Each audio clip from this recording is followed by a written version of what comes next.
ओम नमो भगवते वासुदेवाय।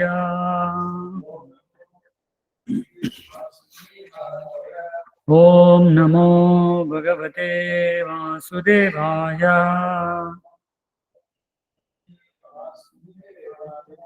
ओम नमो भगवते वासुदेवाय।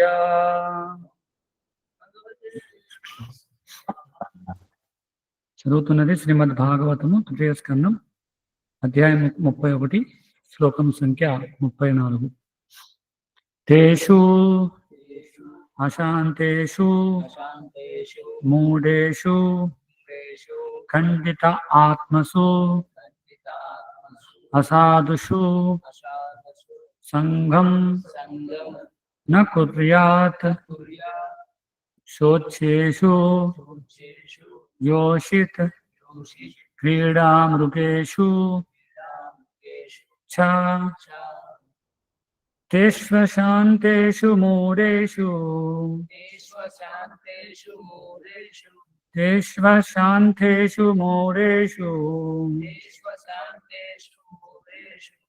खण्डितात्मस्वसाधुषु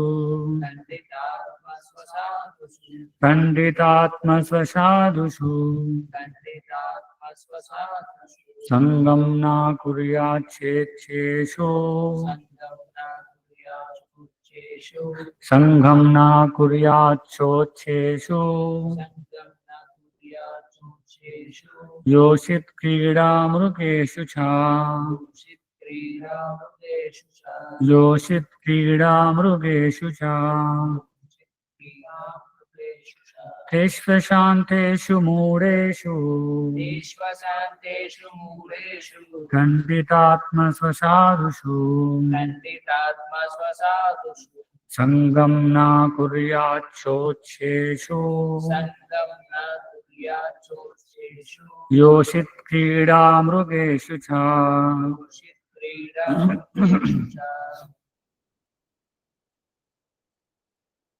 हरे कृष्ण। तेषु शान्तेषु मूढेषु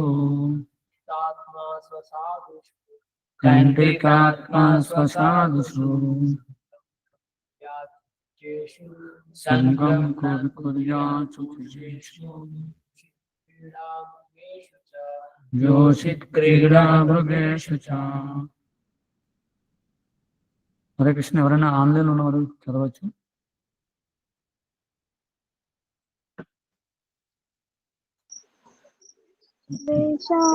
शान्तेषु मूढेषु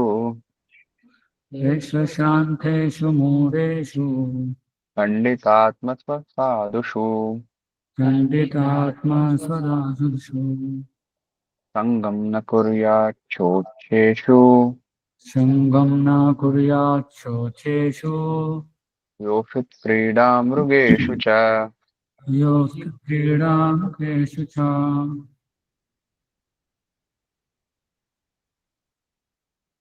हरे कृष्ण। माताजी ఎవరైనా చదువుతారా?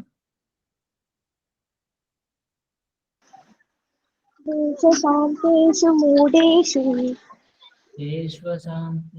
मूढेषु खण्डितात्मस्वसाधुषु खण्डितात्मस्वसाधुषु संगं न कुर्याच्छोच्येषु संगं न कुर्याच्छोच्छेषु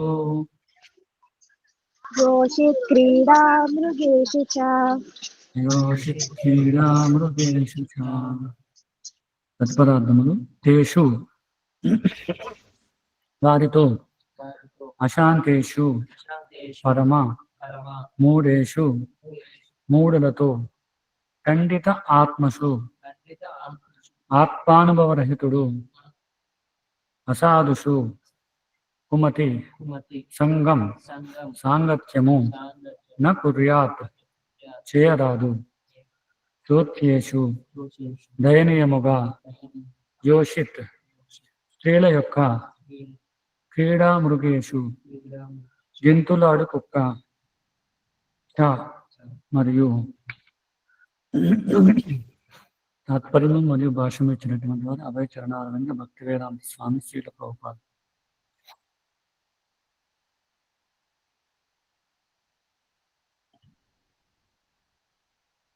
తాత్పర్యము ఆత్మానుభవ జ్ఞానము లోపించిన వాడును స్త్రీ చేతిలో క్రీడాముఖమైన వాడును ఒక పరమముడితో ఎవరును సాంగత్యము చేయరాదు. భాష్యం కృష్ణ భక్తి భావన పదమున పురోగమించే వారులకు అట్టి మూర్ఖులతో సాంగత్యము ప్రత్యేకించి నిషేధించబడినది. కృష్ణ భక్తి భావన యందు పురోగమనము సత్యము, శౌచము, దయ, మౌనము, ఆధ్యాత్మిక జ్ఞానమున బుద్ధి, సరళత్వము, సంపద, యశస్సు, క్షమాగుణము, మనో ఇంద్రియ నిగ్రహము అనే వారిని వృద్ధిపరచుకున్నట్టు కూడా కూడి ఉంది. అనగా భక్తి యోగపు పురోగమనముతో పాటు ఈ లక్షణములన్నీ వ్యక్తము కావాలని. అనగా శూద్రునితో అనగా స్త్రీ చేతిలో గెంతులాడు కుక్క వంటి మూర్ఖుడు సాంగత్యం నెరపినచో మనుషుడు ఎట్టి పురోగతిని సాధింపలేడు. అవిద్యను దాటకోరి కృష్ణ భక్తి భావన యందు నెలకొనిన వాడు స్త్రీ సాంగత్యముల నుండి లేదా కాముకులైన వారి సాంగత్యం నుండి దూరము కావాలని శ్రీ చైతన్య మహాప్రభు ఉపదేశించిరి. కృష్ణ భక్తి రసభావన యందు పురోగమింపబోరు వారిని వానికి అట్టి సాంగత్యము ఆత్మహత్య కనను ప్రమాదకరమైనది. ఓమజ్ఞాన తిమిరాంధస్య జ్ఞానాంజన చలాకయ చక్షుర్మిలితం येन తస్మై శ్రీ గురువే నమః. వందేహం శ్రీ గురో శ్రీతాపదకమలం శ్రీ గురూన్ వైష్ణవాన్ చ శ్రీరూపం సాగ్రజాతం సహగణ రఘునాథాన్వితం తం సజీవం సాద్వైతం సావధూతం పరిజన సహితం కృష్ణ చైతన్య దీపం శ్రీ రాధా కృష్ణ పాదాన్ సహగణ లలిత శ్రీ విశాఖాన్వితాన్. నమో విష్ణుపాదాయ కృష్ణ ప్రేష్టాయ భూతలే శ్రీమతే భక్తి వికాస స్వామీతి నమః. నమో విష్ణుపాదాయ కృష్ణ ప్రేష్టాయ భూతలే శ్రీమతే భక్తి వేదాంత స్వామి నమః.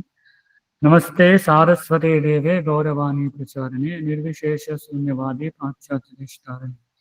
జయ శ్రీకృష్ణ చైతన్య ప్రభు నిత్యానంద శ్రీ అద్వైత గదాధర శ్రీవాసాది గౌర భక్త బృంద. హరే కృష్ణ కృష్ణ కృష్ణ హరే హరే హరే రామ రామ రామ హరే హరే.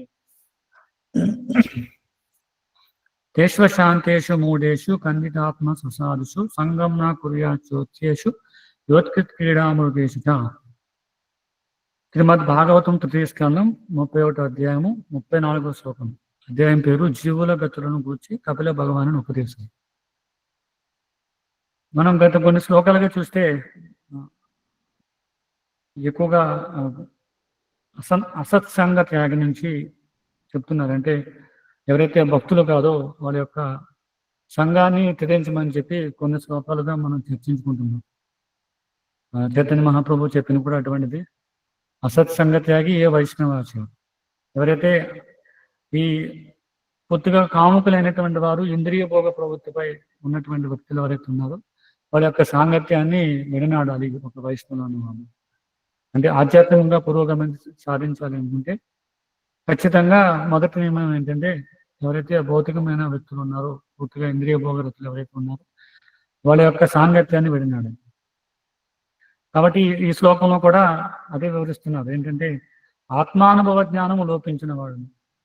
ఆత్మానుభవ జ్ఞానం అంటే అసలు దురదృష్టశాతం చెప్పుకోవాలంటే ఇప్పుడున్న సమాజంలో 99% జనాలకి ఆత్మానుభవ జ్ఞానం లేదు కదా. ఎక్కడ మనం చూస్తే ఏ స్కూల్లోనూ కాలేజీలోనూ అయితే మీరు ఎక్కడ తీసుకున్నా కూడా ఆత్మ గురించినటువంటి జ్ఞానాన్ని ఎవరు కదా. పూర్తిగా శరీరము సంబంధించిన జ్ఞానం అని ఇస్తారు. అంటే ఆహార నిద్ర భయమైదనం, ఎలా ఆహారాన్ని తీసుకోవాలి, ఇంకా ఈ ఆహార నిద్ర భయమైదనాల్లో ఇంకా ఉత్కృష్టంగా అంటే ఇంకా ఉన్నతంగా ఏ విధంగా చేయాలి అనే దాని గురించి వివరణ ఉంటుంది కదా. మనం చిన్నప్పటి నుంచి స్కూల్లో పిల్లవాడిని జాయిన్ చేస్తామని చూస్తే చివరికి పిల్లవాడు ఉద్యోగం సాధించి గృహస్థ జీవితంలో పెళ్లి చేసుకునే వరకు కూడా చూసినట్లయితే ప్రతిదీ కూడా ఏ విధంగా ఈ ఆహార నిద్ర భయపదనాన్ని పెంపొందించుకోవాలి. కాబట్టి ఎక్కడా కూడా ఆత్మ జ్ఞానం అనేది లేదు. ఏ కాలేజీలో మనం ఎక్కడ చూసినా కూడా ఇది శరీరం కాదు ఆత్మ అని చెప్పేవాళ్ళు ఎవరు లేరు. కాబట్టి దురదృష్టవశాత్తు మనం భౌతిక ప్రపంచంలో సమాజంలో చూస్తే ఇప్పుడు ఉన్నటువంటి సమాజంలో 99% మొత్తం అందరూ కూడా అభక్తులే. ఎందుకంటే భక్తి అంటే ఖచ్చితంగా ఆత్మజ్ఞానం తెలిసి ఉండాలి కదా. ఆధ్యాత్మిక సాధనలో ఆధ్యాత్మిక పురోభివృద్ధిలో మొట్టమొదటి స్టెప్ ఏంటంటే ఆత్మజ్ఞానం తెలుసుకోవడం కదా. మనం శరీరం కాదు ఆత్మని తెలుసుకోవాలి. కాబట్టి ఈ కనీసం జ్ఞానం తెలియకపోతే ఆధ్యాత్మికంగా వెళ్ళడం చాలా కష్టం, ముందుకు వెళ్ళడం. అందుకే ఏం చెప్తున్నారంటే, ఎవరైతే ఈ ఆత్మానుభవ జ్ఞానం లోపించిందో వాళ్ళతో సాంగత్యము వెంటనే త్యజించాలి. ఎందుకంటే ఏమవుతుంది, ఆధ్యాత్మిక జ్ఞానం తెలియని వ్యక్తులతో ఎప్పుడైతే ఈ దేహాత్మ బుద్ధితో ఉన్నటువంటి వ్యక్తులతో ఎప్పుడైతే మనం సాంగత్యం చేస్తామో మనం కూడా అదే స్థాయికి పడిపోతుంది. ఎవరైతే సాధన చేస్తున్నారో కనీసం నేను శరీరం కాదు ఆత్మ అనే విషయం తెలుసుకున్నారు కదా. మనం భగవద్గీత చూస్తే మొదటి 2 అధ్యాయాలు కూడా పూర్తిగా ఆత్మజ్ఞానం గురించి వివరిస్తున్నారు. శరీరం కాదు ఆత్మజ్ఞానం గురించి వివరిస్తున్నారు. కాబట్టి వీళ్ళు ఎవరైతే పూర్తిగా భౌతికమైన స్థితిలో ఉండిపోయారో వాళ్ళ యొక్క సాంగత్యాన్ని విడనాడకపోతే మనం కూడా ఎవరైతే సాధకులు ఉన్నారో వాళ్ళు కూడా మెల్లిమెల్లిగా ఈ శరీర జ్ఞానంలోకి వెళ్ళిపోతుంది, దేహాత్మ బుద్ధిలోకి వెళ్ళిపోతుంది. అందుకే ఇక్కడ ప్రభుపాలో చెప్తున్నారు, ఎవరైతే ఇలాంటి జ్ఞానం లేదో వాళ్ళ యొక్క సాంగత్యాన్ని వెంటనే విడనాడు. ఇంకొక విషయం చెప్తున్నారు, స్త్రీ చేతిలో క్రీడాముఖమైనటువంటి వాడు. అలాంటి వాడిని ఏం చెప్తున్నారు ఇక్కడ ప్రభుపాద వారు, పరమ మూఢునితో. అలాంటి వారు పరమ మూఢుడు. ఎవరు? స్త్రీ సాంగత్యంలో క్రీడాముఖమైనటువంటి వాడు. అంటే మనం చూస్తాం, ఉదాహరణకి ఒక క్రీడాముఖం మనం తీసుకున్నట్లయితే కుక్క ఏం చేస్తుంది? యజమాని ఏం చెప్తే అది చేస్తూ ఉంటుంది, ఎలా కావాలితే అలా నృత్యం చేస్తుంటుంది. అదే మనం చూడొచ్చు, రెండు కాళ్ళు వెనక్కి లేపి మొదటి 2 కాళ్ళతో డ్యాన్స్ చేస్తుంటుంది. ఏదైనా బాలు విసిరి తీసుకురామంటే తీసుకొస్తుంటుంది కదా. కొంతమంది సర్కస్ చేపిస్తున్నారు కుక్కతో. చాలా విచిత్రంగా అది డ్యాన్స్ చేస్తూ ఉంటుంది, రొటేట్ అవుతూ ఉంటుంది. అంటే యజమాని ఏ విధంగా చెప్తే ఆ విధంగా కుక్క చేస్తుంది. కాబట్టి ఎవరైతే స్త్రీ లోలులైపోతుంటారో, పూర్తిగా ఈ కామ కోరికల మీద, పూర్తిగా మైదన భోగం యొక్క కోరిక మీద ఎవరైతే ఉండిపోతారో వాళ్ళు ఈ స్త్రీ చేతిలో ఉండిపోయి వాళ్ళు ఏం చేస్తారంటే, ఈ క్రీడామృగం ఏదైతే ఈ కుక్క ఏ విధంగా చేస్తుందో యజమాని మాటలు వినుతో ఆ విధంగా అతను స్త్రీ మాటలు విని మొత్తంగా లోబడిపోతుంది. కాబట్టి ఇలాంటి యొక్క సాంగత్యం ఎవరైతే ఈ ఆత్మానుభవం యొక్క సాంగత్యం ఎవరైతే ఉంటున్నారో, లేదంటే స్త్రీ చేతిలో ఒక క్రీడామృగంలో ఎవరైతే వాడు ఆటలాడుతూ ఉన్నారో వాళ్ళ యొక్క సాంగత్యాన్ని విడనాడాలని చెప్తున్నారు. మనం ఈ ఆత్మానుభవ జ్ఞానం గురించి చూసినట్లయితే ఎవరు కూడా కనీసం శరీరం గురించి కూడా తెలియని విషయంలో ఉండిపోయారు. ఆత్మ గురించి పక్కన పెడితే కనీసం ఈ దేహం యొక్క వివరణ, అంటే దేహం ఎక్కడి నుంచి వచ్చింది, ఈ దేహానికి ఎక్కడ సంబంధించింది, కనీసం ఈ స్థాయిలో కూడా ఎవరు లేరన్నమాట. ఉదాహరణకి మనం చూస్తే దేవాది దేవుడు శ్రీకృష్ణ భగవానుడి గ్రంథంలో ఈ నారద మహర్షి నలకూబర మణిగ్రీవుల యొక్క వాళ్ళని శపించడం అనే సన్నివేశంలో ప్రభుపాద వారు చాలా అద్భుతంగా వివరిస్తారన్నమాట. అంటే దేహం ఎవరికి సంబంధించినప్పుడు సరే ఆ విషయం దాన్ని వివరిస్తుంటారు. ఇక్కడ ఏం చెప్తున్నా చూడండి, ప్రభుపాద, మూర్ఖులు తాత్కాలిక దేహంతో అన్ని రకాల పాపకృత్యములను చేయదు. ఈ దేహం నిజంగా తమకు సంబంధించినదా లేదా అది కూడా వాళ్ళకి ఆలోచించరు. మూర్ఖులైన వాళ్ళు ఏం చేస్తారు, ఈ దేహం మనకు సంబంధించిందా కాదో కూడా ఆలోచించలేరండి. ఆత్మజ్ఞానం పక్కన పెట్టండి, కనీసం దేహానికి సంబంధించిన విషయాన్ని కూడా వాళ్ళు తెలుసుకోలేరని చెప్తున్నారు. సాధారణంగా ఈ దేహం అనేది దానిని పోషించి వారు దేనిని చెబుతుంటారు కనుక ఈ దేహము దానిని పోషించే వ్యక్తికి చెందినదా లేక ఆ వ్యక్తి సేవ చేయ యజమానికి సంబంధించినదా అనే విషయము ఆలోచించవలను. బానిసల యజమాని వారిని పోషిస్తున్నందున ఆ బానిసల దేహంపై సంపూర్ణ అధికారములు ఆ యజమానివే అగును. తండ్రి బీజ ప్రధానము అయినందున ఆ దేహము తండ్రికి సంబంధించినదా లేక తన గర్భములో శిశువు వృద్ధి చెందుతుందని కనుక తల్లికి సంబంధించిందా అని ప్రశ్న కూడా ఉదయించింది కదా. దేహం యొక్క పరిస్థితి చూస్తున్నట్లయితే ఎవరికి సంబంధించినది చూడండి, ఎవరు చెప్తున్నారు, ఒక యజమాని తనను పోషిస్తున్నాడు కాబట్టి ఆ దేహం యజమానిది ఆ సందర్భంలో. లేదంటే ఈ తండ్రి బీజ ప్రదానం చేశాడు కాబట్టి అది ఈ దేహం తండ్రికి సంబంధించినటువంటిదా, లేదంటే తల్లి నవమాసాలు మోసి కని పెంచుతుంది కాబట్టి తల్లికి సంబంధించినటువంటిది. మూర్ఖులు దేహాత్మ బుద్ధి వలన అన్ని రకాల పాపకృత్యంలో నిమగ్నం అవుతుంది.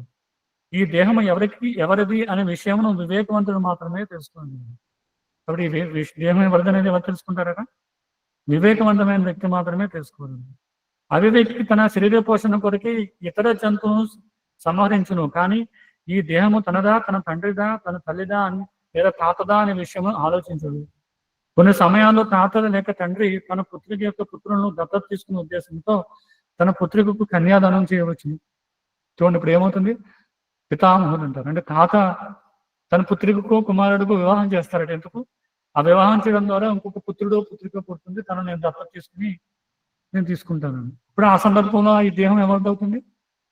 తాతతో మామదో అవుతుంది కదా. ఆ సందర్భంలో తాతది అవుతుంది.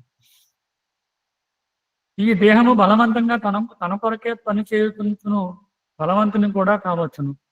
చూడండి ఇక్కడ ఏమని చెప్తున్నారు, ఈ దేహము బలవంతంగా తన కొరకే పని చేయించుకుని బలవంతులను కూడా కావచ్చు. దేహము యజమాని కనుక కొన్నిసార్లు యజమాని తన బానిస దేహమును ఇతరులు పొందలేను. చూడండి, ఈ దేహం యజమాని అయినప్పుడు ఏం చేస్తారు? ఈ దేహాన్ని వేరే వాళ్ళకి పనిచేయడం కోసం పంపించుతుంటారు. జీవితాంతంలో దేహము నిప్పులో వేయబడి కాలి బూడిదగును కనుక అగ్నిదేవునికి చెందినటువంటిది. చివరికి ఏమవుతుంది? ఈ దేహం నశించిపోయినప్పుడు ఎప్పుడైతే మరణం ఆసన్నం అవుతుందో ఆ సందర్భంలో ఏం చేస్తారు? ఈ శరీరాన్ని ఆహుతి చేస్తారు కదా, కాల్చివేస్తారు. కాబట్టి అప్పుడు ఏమవుతుంది? అది అగ్నిదేవుడికి చెందినటువంటిది. లేక ఈ దేహము వీధిలోనికి వేయబడిన కుక్కలకు గద్దలకు ఆహారం అన్నది కనుక వాటికి చెందినది. చూడండి, కొన్ని పరిస్థితుల్లో మనం చూస్తాం, కరోనా సమయంలో మనం చూసినట్లయితే ఈ మృతదేహాలని కాల్చడానికి కప్పి వేయడానికి కూడా ప్లేస్ లేని ప్రదేశంలో ఏం చేశారు, కొన్ని దేశాల్లో ఆ మృతదేహాన్ని ఒక కుప్పగా ఒక చోట విసిరేశారు కదా, మనం చూసాం. అలాంటి పరిస్థితుల్లో మరి దేహం ఎవరిది? ఈ జీవి అనుకుంటున్నాడు ఇది దేహం నాది, ఈ దేహంలో ఉన్న అవయవాలు అన్ని కూడా నా కోసం పనిచేస్తుంది. కాబట్టి ఆ సందర్భంలో చూసినట్లయితే మరి ఈ దేహం ఎవరిది కదా, ఇప్పుడు నాది అని అనుకున్నప్పుడు మరి ఇలాంటి పరిస్థితుల్లో చూసినట్లయితే కరోనా సమయం మనం చూసినట్లయితే ఆ దేహం ఎవరిది అంటే చెప్తున్నా చూడండి, కుక్కలకు గద్దలకు ఆహారం అయింది. కాబట్టి ఆ దేహం ఎవరిది అప్పుడు కదా. మనం కూడా ఆహారం తీసుకున్నప్పుడు ఏమనుకుంటారు, ఇది నాది, ఈ ఆహారం నాది. ఎవరైతే మాంసాహారం భుజిస్తారో వాళ్ళు ఏమనుకుంటారు, ఈ కోళ్ళు లేదంటే మేకలు ఇవన్నీ కూడా పెంచుకుని తింటుంటారు. అవి ఏమనుకుంటారు, వాళ్ళ బుద్ధి ఏంటంటే ఇది నా కోసమే జీవిస్తుంది కదా. ఈ కోడి ఏదైతే ఉందో, లేకపోతే ఈ మేక ఏదైతే ఉందో, ఈ గొర్రె ఏదైతే ఉందో, ఇది నేను నా కోసమే జీవిస్తుంది, ఇది నాది అని అనుకుంటారు. కాబట్టి ఎప్పుడైతే జీవి ఇలా విసిరివేయబడతాడో ఆ సందర్భంలో చూసినట్లయితే ఇది అక్కడ ఉన్నటువంటి కుక్కలకు లేదా గద్దలకు సంబంధించినటువంటి కనుక వాటికి చెందినదగును. ఈ దేహము కొరకే అన్ని రకాల పాపలను చేయుటకు మునుపు ఈ దేహం ఎవరికి సంబంధించిన విషయం ప్రతి ఒక్కరూ తెలుసుకున్నామని గొప్పగా చెప్తున్నారు. కాబట్టి ఈ దేహంతో పాపకృత్యాలు చేసినప్పుడు ప్రతి ఒక్కరు తెలుసుకోవాలంటే ఈ దేహం ఎవరికి సంబంధించినటువంటి కదా. ఎప్పుడైతే ఆ విషయం తెలుసుకుంటామో కొంచెం పాప ప్రవృత్తినే తగ్గుతుంది. సాధారణంగా ఈ దేహం నాది కాదనుకున్నప్పుడు ఏం చేస్తాం? ఉదాహరణకి ఇక్కడ ఉన్నటువంటి మేక కూడా ఇది కూడా ఒక జీవే, ఇది నాకు సంబంధించింది కాదు, ఇవన్నీ కూడా భగవంతుడికి సంబంధించిన విషయం తెలుసుకున్న వాళ్ళు ఏం చేస్తారు? మాంసాహారం భుజించరు కదా, ఎందుకంటే ఇది నాకు సంబంధించింది కాదు, ఇదన్నీ భగవంతుడికి సంబంధించింది. భక్తుల యొక్క అవగాహన ఏంటి చూడండి. ఇప్పుడు భక్తులు కానటువంటి వాళ్ళు కూడా చాలా మంది బయట అహింస కదా, అహింసాపరులు ఉంటారు, అహింసని ప్రచారం చేస్తుంటారు. వాళ్ళు జీవితంలో ఎప్పుడు కూడా నాన్ వెజ్ తిన్న వాళ్ళు ఉంటారు కదా. వాళ్ళ యొక్క అవగాహన ఏంటంటే ఇది వేరే జీవి కాబట్టి హింసించకూడదు. కానీ నిజమైన ఆలోచన ఏంటంటే ఈ జీవులందరూ కూడా భగవంతుడి యొక్క అంశాలు, భగవంతుడి యొక్క పుత్రులు. కాబట్టి మనం అందరం కూడా సోదరుమనులా మెలగాలి. కాబట్టి మనం వేరే జీవుని హింసించకూడదు. అది భక్తుల యొక్క అవగాహన. కాబట్టి ఇక్కడ అర్థమవుతుంది ఈ దేహం ఎవరికి సంబంధించిన విషయం ఎవరికి తెలుస్తుంది? భక్తులకు మాత్రమే తెలుస్తుంది. ఎవరైతే ఈ శాస్త్ర అవగాహన తెలుసుకున్నారో, శాస్త్రం ద్వారా అర్థం చేసుకున్నారో వాళ్ళకి మాత్రమే తెలుస్తుంది. ఈ దేహం భౌతిక ప్రకృతికి సంబంధించినది. గొప్పలో చెప్తుంది ఈ విషయం. ఈ దేహం ఎవరికి సంబంధించినది? భౌతిక ప్రకృతికి సంబంధించి. ఎందుకంటే భగవద్గీత కృష్ణుడు చెప్తున్నాడు, భూమి రాపు నలవాయు కమ్మనో బుద్ధి లేదు కదా. పంచభూతాలు 3 సూక్ష్మభూతములు, వాటి సమ్మేళనం కదా, 8 రకాల పదార్థాలతో ఈ భౌతిక శరీరం తయారు చేయడం. కాబట్టి ఎప్పుడైతే శరీరం నశించిపోతుందో మళ్ళీ తిరిగి భౌతిక ప్రపంచం ఈ పంచభూతాలను కలిసిపోతుంది. కాబట్టి ఈ శరీరం భౌతిక ప్రకృతికి సంబంధించినటువంటి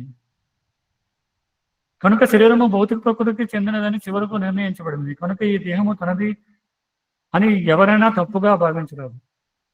తనది కానీ ఈ శరీర పోషణ కొరకే ఇతర జీవులను చంపేందుకు మానవులు ఎందుకు పూనుకొనాలి? ఈ దేహ సంరక్షణ కొరకే ఎవరైనా ఎందుకు అమాయక జంతువులను వధించవలని గొప్పగా చెప్తుంది. ఎందుకంటే ఇక్కడ ఈ నలకోబరా మణిగ్రీవులు ఏం చేస్తున్నారు? ఇక్కడ మహర్షి వచ్చారనే విషయం కూడా పట్టించుకోకుండా పూర్తిగా దేహాత్మ బుద్ధితో, అంటే ఈ ధనం ఉందని ఒక అహంకారంతో కదా, ఎవరు వీళ్ళిద్దరు? కుబేరుని పుత్రుడు. కాబట్టి అంత అత్యున్నతమైన సంపద కలిగిన వాడు కాబట్టి అహంకారపూర్వకంగా దేహాత్మ బుద్ధితో కూడా లేదంట. దేహంలో నేను కప్పు వేసుకున్నాను, దేహం పైన వస్త్రాలు ఉన్నాయో లేదా అనే విషయం కూడా మర్చిపోయారు. కాబట్టి ఆ విషయంలో ప్రభుపాల వారు ఈ వివరణ ఇస్తూ ఉన్నారు అన్నమాట. కాబట్టి ఇప్పుడు సమాజంలో ఉన్న జనులు కనీసం ఈ దేహాత్మ బుద్ధితో కూడా లేరన్నమాట. అందుకే చూడండి, మనం బయటికి వెళ్ళి చూస్తే వాళ్ళు వేసుకునే వస్త్రధారణ చూడండి ఎలా ఉంటుంది. వస్త్రధారణ ఎందుకు చేయాలంటే దేహాన్ని మొత్తాన్ని కప్పుకోవడం కోసం. అంటే ఒక సభ్య సమాజంలో ఒక ఆచారం అనమాట. అంటే మన దేహాన్ని కాపాడుకోవాలి, మన దేహాన్ని అందరికీ కూడా చూపించకూడదు. కాబట్టి అదొక సంస్కారం. కాబట్టి ఆ చేత నుంచి కూడా దిగజారిపోయింది సమాజం కదా. అందుకే ఎవరు చూడండి, అందరూ సగం సగం దుస్తులు వేసుకుంటారు, తిరిగిపోయిన దుస్తులు వేసుకుంటారు. కానీ ఎంత పొట్టి దుస్తులు వేసుకుంటే అంత కాస్ట్లీ అనమాట. అంటే దాని యొక్క ఆలోచన ఏంటంటే అందరూ కూడా ఈ కనీసం ఈ శరీరం భావన కూడా దిగజారిపోతూ ఉన్నారు. దీన్ని ఏమంటారు? జంతు ప్రవృత్తి కదా. జంతువులు మాత్రమే శరీరాన్ని పట్టించుకో. నేను దుస్తులు వేసుకున్నానా, ఎక్కడ దుల్లుతున్నాను, స్నానం చేశానా లేదా. అక్కడ మనం చూడండి, పందులు దుల్లుతూ ఉంటే మురుగులో కదా. పైన నేను బట్టలు ధరించానా లేదా, స్నానం చేశానా, శుచిగా ఉన్నానా లేదా, ఇవన్నీ కూడా పట్టించుకో. కాబట్టి సమాజంలో ఇప్పుడున్న కలియుగంలో ఇప్పుడున్న సమాజంలో జనులు ఎలా అయిపోయారంటే కనీసం ఈ దేహం గురించి ఆలోచన కూడా లేకుండా అయిపోయింది కదా. కొన్ని ప్రదేశాలు అయితే స్నానం చేయడానికి కూడా లేదు. వారానికి ఒకసారి స్నానం చేస్తారు, ఏ పెర్ఫ్యూమ్ కొట్టుకుని వెళ్ళిపోతుంటారు. అంటే శుచిత్వం గురించి కూడా ఆలోచన వ్యక్తి లేదన్నమాట. ఓ శరీరం నాది, ఈ శరీరం సంబంధించినటువంటి కనీసం నేను శుద్ధిగా ఉండాలి అనే ఆలోచన కూడా లేదు. ఇంకా ఆత్మానుభవ జ్ఞానం గురించి ఏం చెప్పాలి కదా. శరీరం గురించే పట్టించుకున్నాడు, ఆత్మ గురించి ఏదైనా పట్టించుకుంటాడు కదా. శరీరం గురించి పట్టించుకున్నాడు ఏమంటారు? తమో గుణంలో ఉన్నవాడుగా చెప్తారు. అంతేనా? తమో గుణం వ్యక్తే ఎక్కువసేపు నిద్రపోతుంటాడు, స్నానం చేయడు, ఎక్కడ ఉన్నాడు ఏంటో కూడా పట్టించుకోడు, ఏం తింటున్నాడు ఏమి చూడడు. అలాంటి వ్యక్తి ఇంకా ఆత్మానుజ్ఞానం గురించి తెలుసుకునే అవకాశం ఏ విధంగా ఉంటుంది?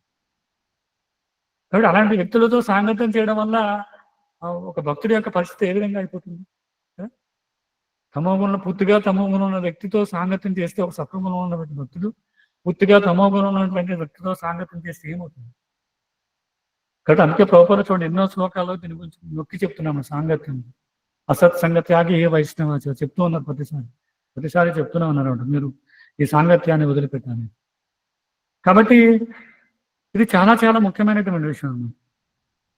ఇంకో విషయం ఏంటంటే, స్త్రీ చేతిలో క్రీడాభోగం కావాలి. అంటే ఎవరైతే పూర్తిగా మైదన భోగంలో మైదనం చేయాలనే కోరిక, తీవ్రమైన కోరిక ఉంటుందో వాళ్ళ యొక్క సాంగత్యాన్ని కూడా వదిలిపెట్టారు కదా. చాలా మనం చూస్తే చరిత్రలో చాలా మంది ఈ మైదున భోగం కోసం పతనమైపోయిన వాళ్ళు ఉన్నారు.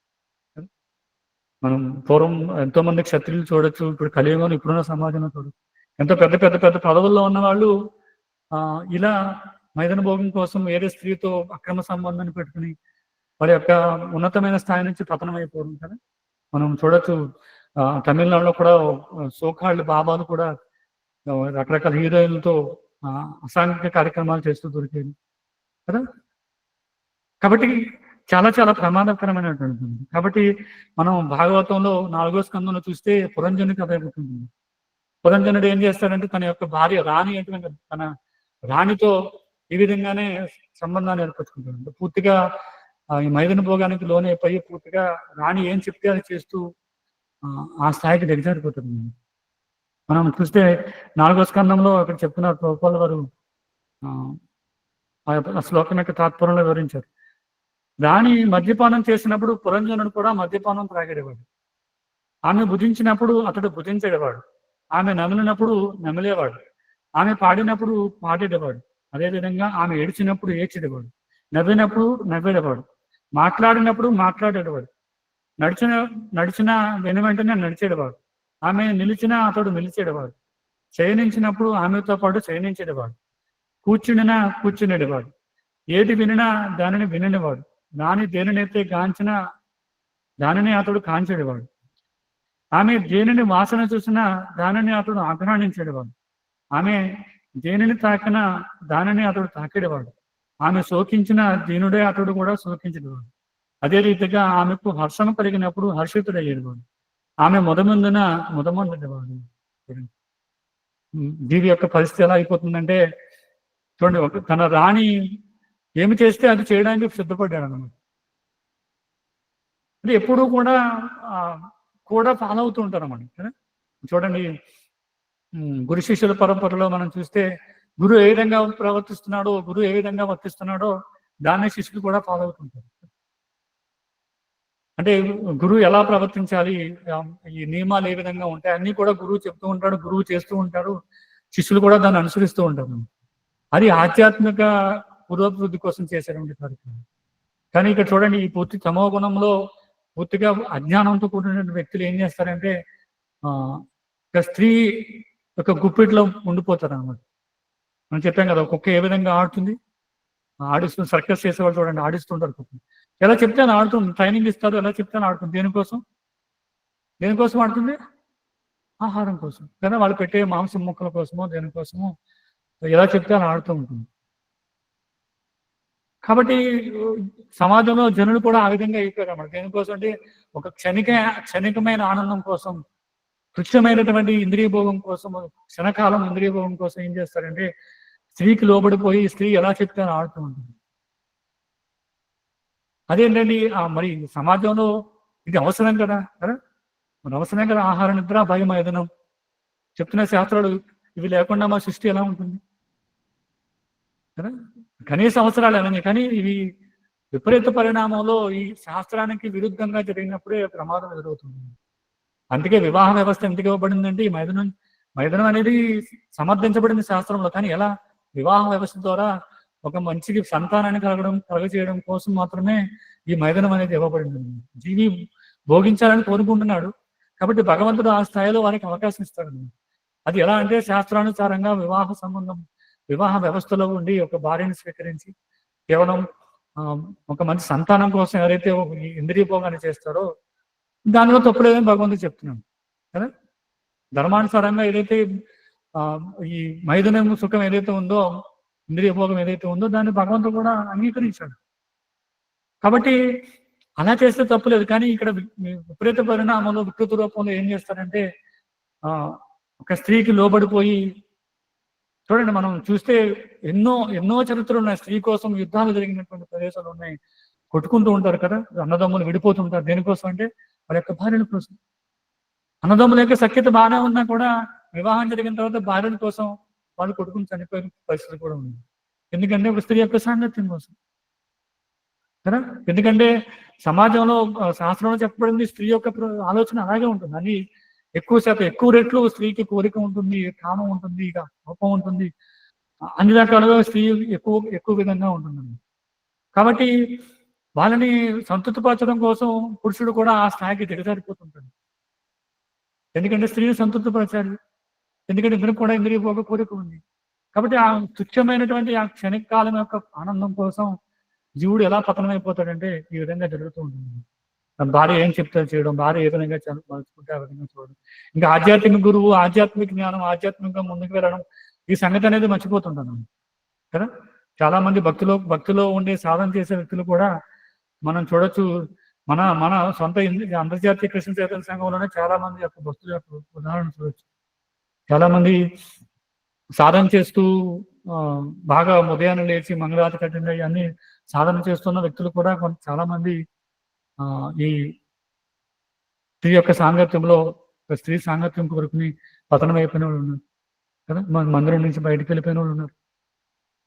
కాబట్టి చాలా చాలా ముఖ్యమైన విషయం ఏంటంటే ఈ స్త్రీ సాంగత్యంలో ఎవరైతే ఉంటారో, అంటే ఎక్కువగా స్త్రీకి లోబడిపోయి ఎవరైతే జీవులు ఉంటారో అలాంటి వాళ్ళతో సాంగత్యం చేయడం చాలా చాలా ప్రమాదకరం. అందుకే ప్రభుపాదుల భాష్యం చివరిలో చెప్తున్నారు, ఇది ఆత్మహత్య. ఏదైతే విషం తీసుకుంటున్నామో దానికన్నా కూడా పెద్దదనమాట కదా. కాబట్టి ఇక్కడ చెప్తున్నా చూడండి, ఈ రీతిగా పురంజనుడు తన భార్యచే మోహితుడై వంచితుడయ్యను. ఈ భౌతిక జగత్తులో నిక్రమంగా తన జీవితమును అతడు మోసపోయాడు.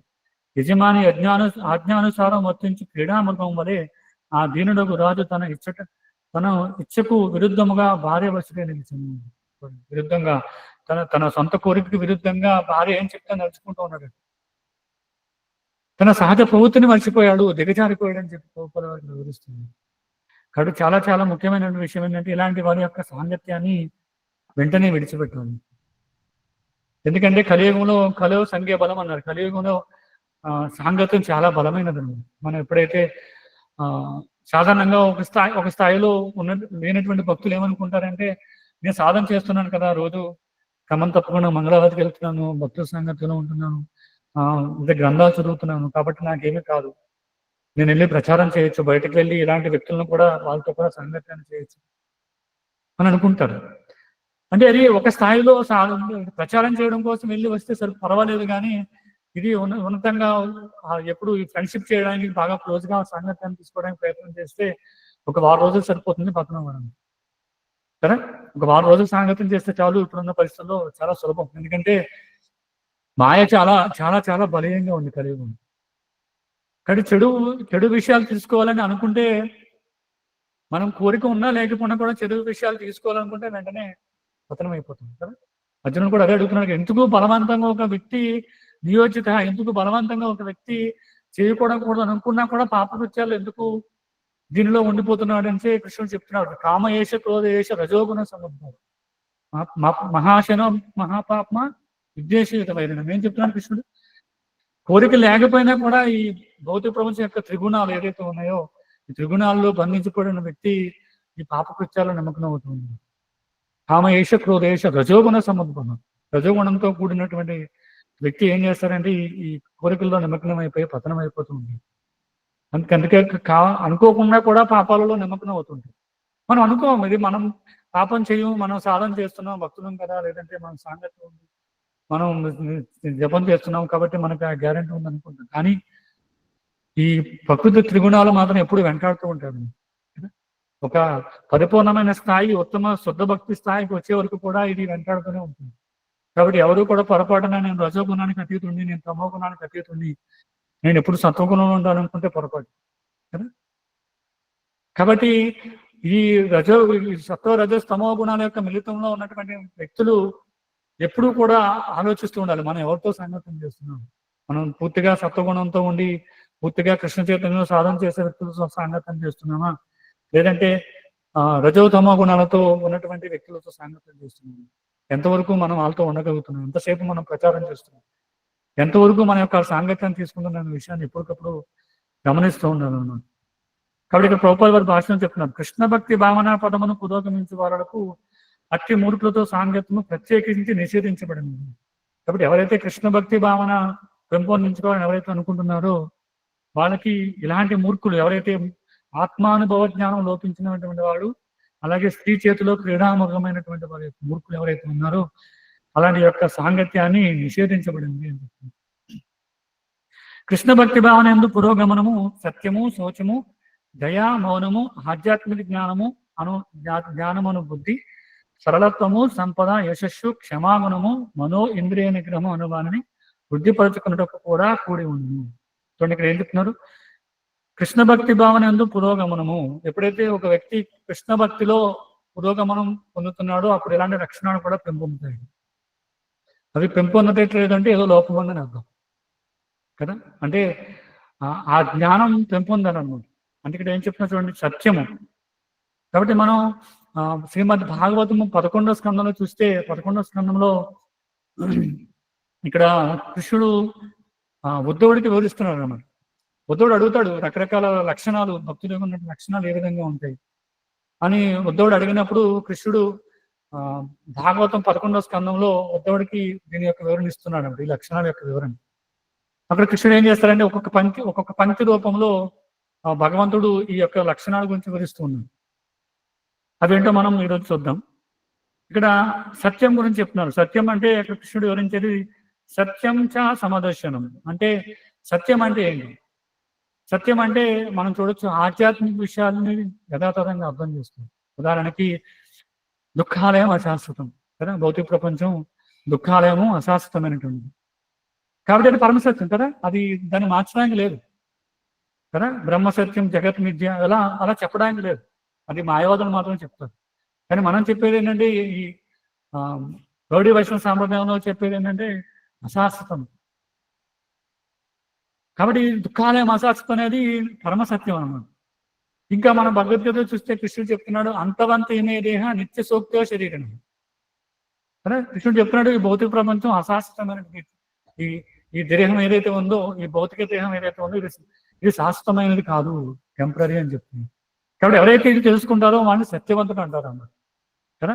ఈ భౌతిక ప్రపంచం దుఃఖాలయం శాశ్వతం, లేదంటే ఈ శరీరం తాత్కాలికమైనటువంటి ఆత్మకు శాశ్వతమైనటువంటి కదా. భగవద్గీతలో ఏదైతే ఈ మొదటి 2 అధ్యాయాల్లో వివరణ ఉందో దాని గురించి పూర్తిగా తెలుసుకున్న వ్యక్తులని ఏమంటారంటే సత్యవంతుడు అని చెప్తుంటారు. అంతేగాని భౌతిక ప్రపంచంలో ఈ సామాన్య జీవులు చెప్తుంటారు నేను చాలా సత్యవంతుండండి, నేను ఎప్పుడూ నిజమే చెప్తుంటాను, అబద్ధం చెప్పను. కోర్టులో కూడా సాక్ష్యం చెప్తుంటా కదా, నేను ఈ భగవద్గీత మీదే ఒట్టు పెట్టి నిజమే చెప్తాను. చాలా మంది చెప్తుంటా నేను జీవితంలో ఎప్పుడు అబద్ధం చెప్పలేదని, ఎప్పుడు నిజమే చెప్తాను, సత్యాన్ని పలుకుతూ ఉంటుంది కదా. కానీ అది నిజమైన సత్యం కాదు. ఎందుకంటే అది పరిస్థితుల దృష్ట్యా మారిపోతుంటుంది. ఒక సమయంలో సత్యం అనుకున్నది నేను వేరే సమయంలో అసత్యం అవ్వచ్చు కదా. అవకాశం ఉందా లేదా? ఇప్పుడు ఈ సమయంలో నేను దీన్ని సత్యం అనుకున్నాను, ఎందుకంటే అది పరమ సత్యం కాదు. నేను ఒక విషయాన్ని సత్యం అనుకున్నాను, అది మారిపోవచ్చు కదా. మనం చూడొచ్చు, ఈ సైంటిస్ట్ కూడా ఎన్నో చెప్తుంటారు, ఎప్పటి నుంచో ఎన్నో రకాలుగా చెప్తూ ఉంటారు అన్నమాట. ఒక సైన్స్ ని, ఒక ఆరోగ్యం, ఒక హెల్త్ గురించి తీసుకురావాలంటే దీంట్లో అయితే సత్యము కదా, ఎన్నో మనం చూస్తాం. ఇవన్నీ కూడా మళ్ళీ వేరే సైంటిస్ట్ మారిపోతుంది. మరి ఆ చెప్పిన నిజం ఏమైంది? అబద్ధం అయిపోయింది. ఇప్పుడు నేను చెప్పేది సత్యం అని చెప్తుంది కదా. మనిషి కోతి నుంచి వచ్చాడని ప్రూవ్ చేశారు, దాని ఏదో స్టాంప్ వేసి పరమ సత్యం ఆ బల గుర్తు చెప్పినట్టుగా ఇది సత్యం, ఇది కోతి మనిషి, ప్రతి మనిషి కోతి నుంచే వచ్చాడండి కదా. అది చాలా కాలం ప్రచారం చేశారు. చాలా మంది పాపం తెలుసు తెలియక మేము మాతో పాటు చదువుకున్న వ్యక్తులు ఇప్పుడు చాలా కాలం నుంచి విద్యార్థులందరూ దాని నుంచి చదువుతూ ఉన్నారు. మనిషి కోతి నుంచి వచ్చాడు, మనిషి కోతి నుంచి వచ్చాడు, మనిషి కోతి నుంచి వచ్చాడు. జరిగింది. తర్వాత ఏమైంది? తర్వాత వచ్చిన సైంటిస్టులు తప్పు, వాళ్ళ కాదు, దీంట్లో తప్పులు ఉన్నాయి కాబట్టి మేము దీన్ని ఒప్పుకోవట్లేదు, మేము కొత్త తీసుకొస్తాం. మరి అప్పుడు చెప్పిన ఏదైతే నిజమైన పరమ సత్యం అని బాగా బలబుద్ధి ఎంతో మందికి ప్రచారం చేసి ఎన్నో సంవత్సరాలు పాఠ్యపుస్తకాలు చెప్పి చదివించారో మరి అదేమైంది? అసత్యమైంది కదా. కాబట్టి ఏదైతే భగవద్గీతలో కృష్ణుడు చెప్తున్నాడో అది నిజమైన సత్యం, దాన్ని అంగీకరించి దాన్ని చెప్పే వ్యక్తి సత్యవంతుడు అని చెప్తారు. కృష్ణుడు 11వ అధ్యాయం 11వ స్కందంలో చెప్తున్నాడు ఉద్ధవుడికి. తర్వాత ఏంటి? కర్మసు అసంగమ అంటే శౌచం, అంటే కామ్యకర్మలందు అనాసక్తి. ఎవరైతే కామ్యకర్మలందు అనాసక్తిని ప్రదర్శిస్తారో వాళ్ళు శౌచంలో ఉంటారు. అంటే చూడండి, ఎప్పుడైతే ఒక జీవి పూర్తిగా ఈ ప్రతిఫలం ఆశించి ఒక ఇంద్రియ భోగ ప్రవృత్తి కోసం, ఆహార నిద్ర వైభవంగాన్ని పెంపొందించుకోవడం కోసం ఎప్పుడైతే ఒక కర్మను చేస్తాడో దానిలో శౌచం ఉండదు కదా. శుచిగా చేసే అవకాశమే లేదు. ఎందుకంటే ఇక్కడ చెప్తున్నారు కర్మసు అసంగమ అంటే కామ్యకర్మల యందు అనాసక్తి. ఎవరైతే కామ్యకర్మలందు అనాసక్తిని ప్రదర్శిస్తారో వాళ్ళు శౌచవంతులు. అంటే ఇంద్రియ భోగ ప్రవృత్తి కోసం మాత్రమే ఎవరైతే వాళ్ళ యొక్క పనులు చేస్తుంటారో, కర్మలు చేస్తుంటారో వాళ్ళు శౌచవంతులు కాదు. దేనికోసం చేయాలి కర్మలు అంటే? భగవంతుడి యొక్క ప్రీత్యర్థం చేయాలి, కృష్ణుడి యొక్క సంతృప్తి కోసం చేయాలి. దాంట్లో శౌచం ఉంటుంది కదా. మనం చూడండి, ఇప్పుడు ఎవరైతే భక్తులు రకరకాల పనులు చేస్తుంటారో ఎప్పుడు శుచిగా ఉంటారు కదా. ముందు శుచి చేసుకుని అప్పుడు భగవత్ కార్యం చేస్తారు. ఎంతమంది ఇది చేస్తారు కదా. మనం బయట చూడండి, ఆహారం తింటారు, కొంతమంది ఎడం చేతితో కూడా తింటారు, చేతులు కూడా కడుక్కోరు, అక్కడ టిష్యూ పేపర్ తుడుచుకుని వెళ్ళిపోతుంటారు కదా. రెస్టారెంట్లో మనం చూడొచ్చు, వాళ్ళు తింటారు, చేయి కడుక్కోవడం కూడా ఇష్టపడరు, అంత సమయం ఉండదు కదా. నచ్చకపోతే అక్కడే అటు ఇటు కొంతమంది తింటారు. చూడండి, ప్లేట్ చుట్టూ పడిపోయి ఉంటాయి మొత్తం చల్లా చూడండి, చూస్తేనే వాంతి వస్తుందన్నమాట. కారణం ఏంటంటే వాళ్ళు చేసే కర్మలో శౌచం లేదు. ఎందుకంటే వాళ్ళు చేసే కర్మ వాళ్ళ స్వీయ ఇంద్రియ తృప్తి కోసం. ఎప్పుడైతే భగవంతుడి కోసం ఒక వ్యక్తి పని చేయాలని అనుకుంటాడో దాంట్లో శుభ్రత అనేది వస్తుంది కదా.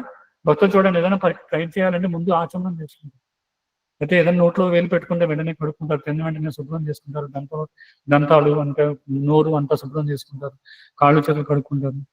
కానీ ఏ పని చేయాలన్నా భగవత్ కార్యం చేయాలనుకుంటే ఖచ్చితంగా ముందు గుర్తొచ్చేది ఏంటంటే శౌచం. కాబట్టి ఇక్కడ కృష్ణుడు ఏం చెప్తున్నాడంటే కర్మసు అసంగమ. తర్వాత దయ. ఇక్కడ ఏం చెప్తున్నారు కృష్ణుడు అంటే దానన్యాస పరం దానం. దయ అంటే దానం అనమాట, అంటే ఇచ్చివేయడం కదా. దయ అంటే దయ కలిగిన వాడు అంటే అర్థం ఏంటంటే నేను ఒకరి కోసం వదిలేసాను కదా, అప్పుడే దాన్ని దయ అంటారు, అవునా కదా. దయాలు అంటారు అంటే ఎప్పుడైతే ఒక వ్యక్తి కొంచెమైనా సాక్రిఫైస్ చేస్తాడు అంటే దానం చేస్తాడు అన్నమాట. కాబట్టి ఇక్కడ కృష్ణుడు వివరించే ఈ దయ ఏంటంటే చెప్తున్న దండన్యాస పరం దానం అంటే ఇతరులపై సమస్తముకు దాడిని తరించడం. అంటే ఇతరుల మీద దాడి చేయకుండా ఉండడం, అంటే వేరే జీవి పైన దాడి చేయకుండా ఉండడం. దాడి అంటే మరి దీంట్లో చాలా రకాలు ఉంటాయి. శారీరకంగా అయి ఉండొచ్చు, మానసికంగా అయి ఉండొచ్చు కదా. మానసికంగా ఎవరిని దూషించకూడదు, ఎవరిని తప్పుగా చూడకూడదు, లేదా శారీరకంగా ఇతర జీవులను హింసించి తినడం, ఇవన్నీ కూడా దయలోకి రాదు కదా. ఒక వ్యక్తి మాంసాహారం భుజిస్తున్నాడంటే దైవంతుడని చెప్పగలమా కదా. ఒక వ్యక్తి మాంసాహారం భుజిస్తున్నాడు కానీ చాలా దైవంతుడు అండి అంటారు కదా. చూడండి, ఇప్పుడు ఎవరో ఒక వ్యక్తి ఎలక్షన్లో నిలబడ్డాడు అనుకో, ఆయన కీర్తిస్తుంటారు, చాలా మంచివాడు, గుణవంతుడు, అందరూ పిలిస్తే పలికే వ్యక్తి, చాలా దయవంతుడు కదా, మనం చూస్తుంటాం కదా. కానీ వాళ్ళు చేసే కార్యక్రమాలు ఎలా ఉంటాయంటే ఆ రోజంతా ప్రచారం చేసి అన్న ఫుల్లుగా మాంసం అది పూజించి మందంగా కొడుతుంది. మరి ఆ వ్యక్తి ఏ విధంగా దయ అని చెప్పగలం? దయ అంటే చెప్పిన చూడండి, కృష్ణుడిని ఇతరులపై సమస్తముకు దాడిని తరించాడు. కాబట్టి ఎవరైతే అలాంటి వ్యక్తులు ఉంటారో వాళ్ళు నిజమైన దయవంతుడు కదా. దయ కలగడం అంటే ఏంటి? పక్క జీవి మీద కొంచెం కృప చూపించాలన్నమాట. అంటే శాస్త్రాలు చెప్తున్నాయి కదా, వైష్ణవులు ఎలాంటి వాళ్ళంటే దుఃఖి. ఎవరైనా వేరే జీవులు దుఃఖిస్తున్నారంటే వెంటనే భక్తులు కూడా దుఃఖిస్తారన్నమాట. కాబట్టి దాని దయ అంటారు. తర్వాత మౌనం, జిహాపస్థ జయోధృతి అంటే రసనేంద్రియము జననేంద్రియమును జయించుట. మౌనం అంటే మేము ఈరోజు మౌన వ్రతం అని చెప్తుంటారు కదా చాలా మంది, నేను ఈరోజు మాట్లాడానండి మౌన వ్రతం అని చెప్తుంటాను. కానీ నోరు పనిచేయదు, కానీ మిగతా అవయవాలన్నీ పనిచేస్తుంది. ఎలా పనిచేస్తున్నాయి సరే ఇక్కడ చెప్తున్నా చూడండి, రసేంద్రియము జననేంద్రియాలు పనిచేస్తుంది కదా. మాట్లాడకుండా నువ్వు మైదనం చేసావు అనుకో, అదేం మౌనం కదా. మాట్లాడట్లేదు, నేనేమి చూస్తున్నాను, ఏం చూస్తున్నాను? అసీలో చిత్రాలు చూస్తున్నాను, కానీ నోరు పని చేయట్లేదు. నోరు మాత్రం మౌనవ్రతం పాటిస్తుంది. చూసే చూపు, వినేది, చేతులతో ఇంద్రియాలతో చేసేది కదా, ఇవన్నీ కూడా ఎలా ఉన్నాయి? పాపంతో కూడుకున్న కార్యక్రమాలు. కానీ నువ్వు చేసేది ఏంటంటే మౌనవ్రతాన్ని పాటిస్తున్నావు కదా. చాలా మంది చెప్తుంటారు, ఈరోజు నేను మంగళవారం అండి, లేదంటే శనివారం అండి, ఈ రోజు లేదంటే ఏదో పౌర్ణమి అండి, ఏకాదశి అండి, కాబట్టి నేను మౌనవ్రతాన్ని పాటిస్తున్నాను, మాట్లాడని చెప్తున్నాను. మరి మాట్లాడకుండా నువ్వు చేసే కార్యక్రమం ఏంటి అంటే నువ్వు భాగవతం చదువుతున్నావా, లేదా హరినామాన్ని ఏమన్నా మనసులో తెప్పిస్తున్నావా, ఇవన్నీ చేస్తున్నావు అంటే కాదు. అదంతా టీవీ సీరియల్ చూస్తుంటాం, మూవీస్ చూస్తుంటారు కదా. ఇప్పుడు శివరాత్రి వచ్చినప్పుడు ఎప్పుడో జాగరణ అని చెప్తుంటారు. జాగరణలో ఏం చేయాలి? సాధారణంగా భగవంతుడి గురించి లీలా విషయాలు చర్చిస్తుండాలి, భాగవతమో రామాయణమో ఏదో చర్చిస్తుంటారు. కానీ ఈ రోజుల్లో జరిగే జాగరణ ఎలా ఉంటుందంటే ఆ రోజు నైట్ మొత్తం 3 షోలు ఫ్రీ అనమాట. ఒక షోకి టికెట్ కొంటే 3 షోలు ఫ్రీ. సినిమా థియేటర్కి సినిమాలు చూస్తారు. అయితే అందరూ చోట ఎక్కడో మందులో కూర్చుని ఆ యూట్యూబ్లో వీడియోలు చూడడం, ఊళ్ళో ఆడు గురించి కబుర్లు చెప్పుకోవడం, ఆ హీరోయిన్ గురించో, హీరోల గురించో, రాజకీయ నాయకుల గురించో, క్రికెట్ గురించో, రాత్రంతా దాని గురించి చర్చిస్తూ ఉంటారు. కాబట్టి అది తపస్సు అవ్వదన్నమాట, అది మౌనం వహించడం కాదు. కాబట్టి ఇక్కడ కృష్ణుడు చెప్పే మౌనం ఏంటంటే రసనేంద్రియము జననేంద్రియాలను జయించడం. తర్వాత బుద్ధి అంటే పండిత బంధ మోక్షవేత్త అంటే ఏది భౌతిక ప్రపంచాన్ని జయిస్తుందో, బంధిస్తుందో, ఏది విముక్తిని కలిగిస్తుందో తెలిసి ఉండాలన్నమాట. బుద్ధి, నిజమైన బుద్ధి అంటే అదే. అంటే ఒక వ్యక్తి భౌతిక ప్రపంచంలో బంధించబడడానికి కారణాలు ఏమిటి, ఈ బంధించబడినటువంటి వ్యక్తి ఏ విధంగా ఈ భౌతిక ప్రపంచాన్ని వదిలి ముక్తి సాధించి మళ్ళీ ఆధ్యాత్మిక ప్రపంచానికి వెళ్తాడు అనే విషయాన్ని తెలిసి ఉండాలి. అది నిజమైన బుద్ధి కదా. కానీ ఆ బుద్ధి ఎంతమందికి ఉంది? బుద్ధి అంటే సాధారణంగా బుద్ధిని బాగా ఉపయోగించని అన్నారు కదా. ఎవరికైనా మంచి ర్యాంక్ వచ్చింది ఇంకేమంటారు, ఇప్పుడు బుద్ధి చాలా షార్ప్ అండి, వీడిది చాలా షార్ప్, బుద్ధిని బాగా ఉపయోగించాడు కదా, బాగా ఆలోచించాడు అని చెప్తుంది. ఏ విషయంలో చెప్తుంటారు కదా? భౌతిక ప్రపంచంలో మంచి పేరు గడించడం కోసమో, లేదా బాగా ధనాన్ని సంపాదించడం కోసమో, లేదా మంచి మంచి ర్యాంకులు తీసుకురావడం కోసం ఆలోచించే దాని గురించి చెప్తుంటారు. కానీ నిజమైన బుద్ధి ఏంటంటే ఆత్మబుద్ధి, అంటే ఆత్మకు సంబంధించిన విషయాన్ని తెలుసుకోవడం అనేది ఉంటుంది. అంటే శరీరానికి సంబంధించిన విషయాన్ని మనం బుద్ధిగా చెప్పలేము. అంటే కృష్ణుడికి చెప్పినట్టు పండిత బంధ మోక్ష విద్య అంటే బంధం అంటే ఏంటి, మోక్షం అంటే ఏంటి, ఏ విధంగా బంధము మోక్షము కలుగుతున్నాయి, ఈ విషయాన్ని తెలుసుకోవడమే బుద్ధి అంటారు. తర్వాత సౌందర్యం గురించి చెప్తున్నారు చూడండి, ఇక్కడ లక్షణాలు ఇవ్వబడ్డాయి. దాంట్లో సౌందర్యం చెప్తున్నారు. శ్రీర్గుణానయదే ప్రేక్షర్యా అంటే భౌతిక విషయాల పట్ల అనాసక్తి. అంటే ఒక వ్యక్తి భౌతిక విషయాల పట్ల అనాసక్తిని కలిగి ఉన్నప్పుడు దాన్ని నిజమైన సౌందర్యంగా చెప్పరు కదా. అప్పుడు అందము ఒక సౌందర్యం, వ్యక్తికి సౌందర్యం ఏంటంటే ఆధ్యాత్మిక సాధన కదా. ఒక వ్యక్తి ఆధ్యాత్మికంగా ఎంతగా అయితే పురోగమిస్తున్నాడో ఆయన యొక్క తేజస్సు, ఆయన యొక్క సౌందర్యం అంతగా పెరుగుతుంది. దానికోసం సాధన చేయరు, కానీ అట్రాక్షన్ అనేది కలుగుతుంది కదా. అందుకే చూడండి, చాలా మంది శుద్ధ భక్తులు వస్తున్నప్పుడు ఆటోమేటిక్ గా జనాలందరూ కూడా పడిపోయి ప్రణామం చేస్తుంటారు. ఎందుకు? ఆయన ఏమి ఫిల్మ్ యాక్టర్ కాదు, రాజకీయ నాయకుడు కాదు, క్రికెటర్ కాదు, సాధు అంతే కదా. ఆయన ఏమి సూట్ బూట్లు వేసుకోలేదు, హుందాగా టై కట్టుకోలేదు, ఏమి హుందాగా ఏమీ కనిపించట్లేదు, పెద్ద పెద్ద షూస్ రకరకాల షూస్ వేసుకోలేదు. సరళంగా సాధారణంగా సింపుల్ గా ఉన్నారు. ఒక కాషాయం వస్తారు, కంఠమాల, మెడలో కంఠమాల ఉంటుంది, తిలకధారణ చేస్తారు, చేతిలో జపమాల ఉంటుంది. ఒక శుద్ధ భక్తులు నడిచి వెళ్తుంటే అది తెలియకుండానే చాలా మంది నమస్కారం చేస్తారు, ప్రణామం చేస్తారు. అదే మనం చూస్తుంటాం కదా. నిజమైన సౌందర్యం అదనమాట. ఎందుకంటే అందుకు ఆ సౌందర్యం వచ్చిందంటే భౌతికమైన విషయాల పట్ల అనాసక్తి. ఎప్పుడైతే నేను ఇంద్రియ భోగం చేయకూడదు, తపస్సు చేయాలి అని ఆలోచన ఎప్పుడైతే పెంపొందుతుందో ఆ తపస్సు ద్వారానే ఒక సౌందర్యం ఎదురవుతుంది. అది నిజమైన సౌందర్యం, అది ఎప్పటికీ అలాగే ఉంటుంది కదా. ఎప్పటికీ అలాగే ఎలా ఉంటుంది? జీవితం మొత్తం ఒక భక్తుడు జీవించినంత కాలం ఆ సౌందర్యాన్ని పెంపొందించుకుంటుంటాడు, జనాలందరూ అట్రాక్ట్ అవుతుంటారు. ఆ విధంగా మళ్ళీ ఆ భక్తిని వాళ్ళకు కూడా ప్రచారం చేస్తుంటారు, వాళ్ళు కూడా భక్తులు అవుతారు. ఎప్పుడైతే శరీరాన్ని త్యజిస్తారో ఇంకా పరిపూర్ణమైన సౌందర్యంతో వైకుంఠ లోకాలకి భగవద్ధామం అంటారు కదా.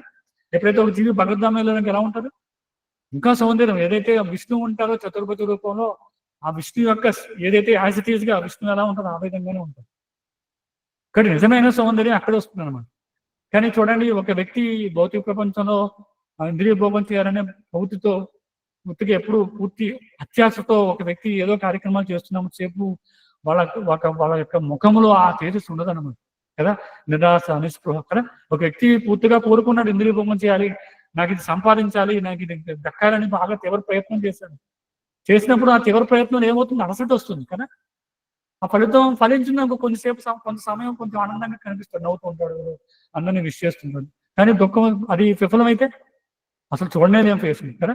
ఎవరైనా ఒక మంచి ర్యాంక్ వస్తుందని ప్రయత్నం చేసినప్పుడు ర్యాంక్ రావడం కాదు, ఫేస్ ఎలా ఉంటుంది? చూడడానికి తెల్లగా ఉంటాడు, మంచి డ్రెస్ వేసుకుంటాడు, తెల్లగా కనిపిస్తాడు, అన్నీ బాగుంటాయి, కానీ ఆ తేజస్ ఏదవుతుందో కదా. చూడండి, ఎవరైతే భౌతిక ప్రపంచంలో పూర్తిగా బద్ధుడైపోయి ఇంద్రియ భోగం చేయాలి, సంపాదించాలని బాగా ప్రయత్నం చేస్తున్నాడో, విపరీతమైన ప్రయత్నం చేస్తున్నాడో వాళ్ళు ఆనందం కనిపించదు. అంత ప్రయత్నం చేసి కావాల్సిన తగ్గించుకున్నా కూడా ఆనందం ఉండదు. ఎందుకంటే మనకి ఎవరో దోచుకుపోతారేమో, నాకు కూడా ఉంటుందో లేదో, ఎవరైనా దీన్ని పట్టుకుపోతే నా పదవి పోతుందేమో, నా ధనం ఏదైతే ఉందో సంపాదించిన ధనం పోతుందేమో. కాబట్టి సౌందర్యం ఎలా వస్తుందంటే శ్రీగుణ నైరపేక్షద్యా, అంటే భౌతిక విషయాల పట్ల అనాసక్తి, తర్వాత సరళత్వం. జుగుత్సాహి అకర్మషు, అంటే అకార్యాల హేయ భాగం. అంటే సరళత్వం అంటే ఏదో సింపుల్ గా ఉంటారు కదా, సింప్లిసిటీ అంటారు కదా. భౌతిక ప్రపంచంలో జనులు కూడా చాలా మంది సింపుల్ గా బతికే వాళ్ళు కూడా ఉన్నారు. చాలా ధనాన్ని సంపాదించినా కూడా వాళ్ళు కొంచెం ఈ వైరాగ్యాన్ని ప్రదర్శిస్తుంటారు. అంటే సింప్లిసిటీగా, అంటే వస్త్రధారణ సింపుల్ గా ఉంటుంది. మనం చదువుతుంటాం, ఎవరో ఎంతో కాలం నుంచి సీఎం అంట, కానీ ఒక చిన్న స్కూటర్ మీద తిరుగుతుంటాడట, సైకిల్ తొక్కుని వస్తుంటాడట కదా. సరళంగా కనిపిస్తుంది. చాలా మంది సింపుల్ గానే, ఒక్కొక్కరు ధనం ఉన్నా కూడా చాలా సింపుల్ గా కనిపిస్తుంటారు. ఇవన్నీ ఉంటాయి. కానీ నేను చెప్పేది ఏంటంటే నిజమైన సరళత్వం అంటే అకార్యాయ ఎలాడా, అంటే చేయకూడని పనులు ఏవైతే ఉన్నాయో వాటి యొక్క హేయభావం, అంటే వాటిని తిరస్కరించాలని. అంటే భగవంతుడు చెప్పిన కార్యాలు కాకుండా ఏవైతే మిగతా కార్యాలు ఉన్నాయో వాటిని చేయకూడదు. అది సరళత్వం అనమాట. అంటే సింపుల్ గా ఉండడం అంటే భగవంతుడు ఏదైతే చెప్పాడో, ఉదాహరణకి వర్ణాశ్రమ విధానం ఉంది, అది నిజమైన సరళత్వం కదా. అందుకే చూడండి, ఈ కూర్మ గ్రామంలో కింద రాస్తారు, ఏం రాస్తారు? సరళ జీవనం వైదిక చింతన, అంటే ఉన్నతమైన చింతన, అది నిజమైన సరళ జీవనం కదా. అంతేగాని నాకు ధనం ఉంది కానీ నేను ఉపయోగించుకోను కదా, నాకు అందం ఉంది కానీ ఉపయోగించుకోను, నేను సింపుల్ గా ఉంటాను, ఆ రోజు ఏదైతే దొరుకుతుందో తింటాను, సింపుల్ గా ఉంటానంటే కాదు. అంటే ఉంటాడు. ఇప్పుడు నేను ఉదాహరణకి ఎవరో మన భీమవరంలో చూడండి, రొయ్యల చెరువులు, చేపల చెరువులు ఉన్నాయి, బాగా పండిస్తారు, చాలా ఉన్నతమైన అధిక మొత్తంలో ధనం వస్తుంది, సంపాదిస్తారు. కానీ అది వ్యక్తి సింపుల్ గా ఉన్నాడు కదా. సింపుల్ గా ఉన్నాడు, ఖర్చు పెట్టాడు, పెద్ద పెద్ద కార్లు కొనడు, సింపుల్ గా ఏదో అందరిలో లాగానే సాదా సీదా చెప్పులు వేసుకుంటాడు, సాదా సీదాగా బట్టలు వేసుకుంటాడు, చాలా అధిక మొత్తంలో ధనం ఉంది. కానీ దాన్ని సరళత్వం అంటామా మనం? ఎందుకంటే అతను చేసే కార్యక్రమాలు ఏంటి? రొయ్యల చెరువు చేపల చెరువులు పండిస్తున్నాడు, పాప ప్రవృత్తిలో నిమగ్నమై ఉన్నాడు. కాబట్టి దాన్ని సరళత్వం అనరు. సరళత్వం అంటే అర్థం ఏంటంటే నీకు చెప్తున్నా చూడండి, అకార్యముల ఎడ హేయ భావము. అంటే చేయకూడని పనులు ఏవైతే ఉన్నాయో వాటిని హేయము అంటే చాలా తుచ్చంగా చూడాలన్నమాట. అది నిజమైన సరళత్వం. అంటే ఉదాహరణ కృష్ణుడు చెప్తున్నాడు, పత్రం పుష్పం ఫలంతోయం. చాలా సింపుల్. దానికోసం ఏమి మనం పెద్ద పెద్ద కర్మాగారాలు, పెద్ద పెద్ద ఫ్యాక్టరీలు నిర్మించి సాఫ్ట్వేర్లు అది ఇది అన్ని పెట్టి చేయాల్సిన అవసరం లేదు కదా. కృష్ణుడు చెప్తున్నాడు సింపుల్ గా ఏవైతే దొరుకుతున్నాయో పండించుకుని ఏవైతే ఆహారాలు వస్తున్నాయో నాకు నివేదన చేసి ప్రసాదంగా తిన్నాడు. అదే నిజమైన సరళత్వం. కానీ ఎవరైతే ప్రసాదాన్ని స్వీకరిస్తున్నా అది సరళ భావం. నేను సింపుల్ గా ఉంటాను కానీ రెస్టారెంట్కి వెళ్ళి నేను మాంసం తింటాను, సరళత్వం కాదు కదా. సింపుల్ గా ఉండడం అంటే ఏంటంటే కృష్ణుడు చెప్పిన విధానం ఏదైతే ఉందో, కృష్ణుడు చెప్పినటువంటి ఏదైతే పనులు ఏవైతే ఉన్నాయో, కార్యాలు ఏవైతే ఉన్నాయో అవి సరళత్వం. అర్జునుడు కూడా చూపించాడు కదా. అర్జునుడు ఏమన్నాడు, నేను యుద్ధం చేయను, సింపుల్ గా ఉంటాను. నేను అసలు నేను ఎవరైతే మా బంధువులు అన్నారో, పితామహులు ఎవరైతే ఉన్నారో, నా గురువులు ఎవరైతే ఉన్నారో అవన్నీ కూడా నేను సమ్మానించాను. నేను సింపుల్ గా అలా ఉంటాను అంతే. వాడు నాకు యుద్ధం చేసినా నేను దానివల్ల చనిపోయినా పర్వాలేదు, కానీ నేను మాత్రం సింపుల్ గా నేను చాలా సరళంగా ఉంటాను. నేను నాకు దీనికి అంటదాను. కానీ అది కూడా సరళత్వం కాదు.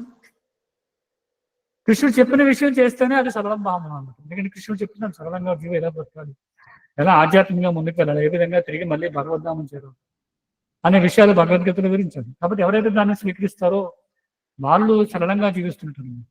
కాబట్టి ఇక్కడ ఇచ్చినటువంటి ఏవైతే లక్షణాలు ఉన్నాయో ఇవన్నీ కూడా ఎవరైతే కృష్ణ చైతన్యంలో పురోగమించాలనుకుంటున్నారో వాళ్ళకి ఈ లక్షణాలు కూడా పెంపొందాలట. అంటే నేను రోజు జపం చేస్తున్నాను, కొంతసేపు భాగవతం చదువుతున్నాను, లేదా ప్రవచనాలు వింటున్నాను, మందిరానికి వెళ్తున్నాను అంటే సరిపోదు. ఇది చెక్ చేసుకోవాలి. నేను సత్యం అంటున్నా కదా, అంటే సత్యం అంటే ఏంటి, పరమ సత్యం గురించి తెలియాలి. లేదా నేను మౌనం వహిస్తున్నట్టు చెప్తున్నా చూడండి, నేను నా యొక్క ఇంద్రియాలని అదుపులో ఉంచుకుంటున్నాను, అన్ని కూడా చెక్ చేసుకుంటున్నాను. ప్రతి లక్షణం కూడా నాలో పెంపొందుతుందో లేదో ఎప్పటికప్పుడు చూసుకుంటూ ఉండాలి నేను. లేదంటే ఏమవుతుందంటే ఎప్పుడు జీవితం మొత్తం సాధన చేస్తూనే ఉంటాం, కానీ మనలో కూడా కొంచెం కూడా ప్రవృత్తి అనేది పెరుగుతుంది. ఈ లక్షణాలు అనేవి పెంపొందడం. లక్షణాలు పెంపొందుతున్నాయి లేదనేది ఎప్పటికప్పుడు చెక్ చేసుకుంటాం. కానీ ఆ లక్షణాలు ఏంటనేది మనకి కృష్ణుడు చెప్తున్నాడు. మనం చదువుతూ ఉంటే అర్థం కాదు. సరళత్వం అన్నారు. సరళత్వం అంటే సింపుల్గా పట్టడం, సాధారణంగా బయట వాళ్ళకి అదే అర్థం. సంపద అంటే ధనాన్ని సంపాదించడం. అని కృష్ణుడు ఏం చెప్తున్నాడంటే ఉద్ధవుడికి 11వ స్కందంలో వివరిస్తూ ఉన్నాడు అన్నమాట. కాబట్టి ఇవి నిజమైన భావనలు, ఇవి నిజమైన లక్షణాలు. ఈ లక్షణాలు ఎవరైతే పెంపొందించుకుంటారో వాళ్ళు ఆధ్యాత్మికంగా పురోగతి సాధిస్తున్నట్టుగా చెప్తున్నారు. అనగా భక్తి యోగ పురోగమనంతో పాటు ఈ లక్షణాలన్నీ వ్యక్తం కావాలి. మనం లోపాలుగా చెప్తున్నా చూడండి, భక్తి యోగంలో పురోగతితో పాటు ఈ లక్షణాలు కూడా పెంపొందాలట. అనగా శూద్రునితో సాంగత్యం నేర్పణించో మనుషుడు ఎట్టి పురోగతిని సాధించలేదు. అవిద్యను దాటగోరి కృష్ణ భక్తి భావన యందు నెలకొనిన వాడు స్త్రీ సాంగత్యం నుండి లేదా కాముకులైన వారి సాంగత్యం నుండి దూరము కావాలని శ్రీ చైతన్య మహాప్రభు ఉపదేశించింది. కాబట్టి చైతన్య మహాప్రభు చెప్తున్నారు, అసత్సంగ త్యాగి హే వైష్ణవాచారు. కాబట్టి అలాంటి వ్యక్తుల నుంచి దూరంగా ఉండాలని చెప్తుంది. ఎందుకంటే అలాంటి వ్యక్తులకి ఈ లక్షణాలు ఉంటాయా? ఎవరైనా పూర్తిగా ఇంద్రియ భోగ ప్రవృత్తిలో నిమగ్నమైన వారికి, పూర్తిగా మైదన భోగం చేయాలనే కోరిక, పూర్తిగా స్త్రీ సాంగత్యంలో ఉన్న వ్యక్తులకి ఇక్కడ మనం కృష్ణుడు వివరించినటువంటి ఉద్ధవుడికి ఈ లక్షణాలు ఏవైతే ఉంటాయా? అవకాశం ఉందా? లేదు. ఎవరికి అవకాశం ఉందంటే భాగవతాన్ని స్వీకరించి, భాగవతంలో కనీసం భాగవతం చదవగలిగి 11వ స్కందంలో కృష్ణుడు ఉద్ధవుడికి ఏదైతే చెప్తున్నాడో అవి తెలుసుకోగలిగి కనీసం శాస్త్ర అవగాహన ఉన్న వ్యక్తులకే ఈ విషయం అర్థమవుతుంది.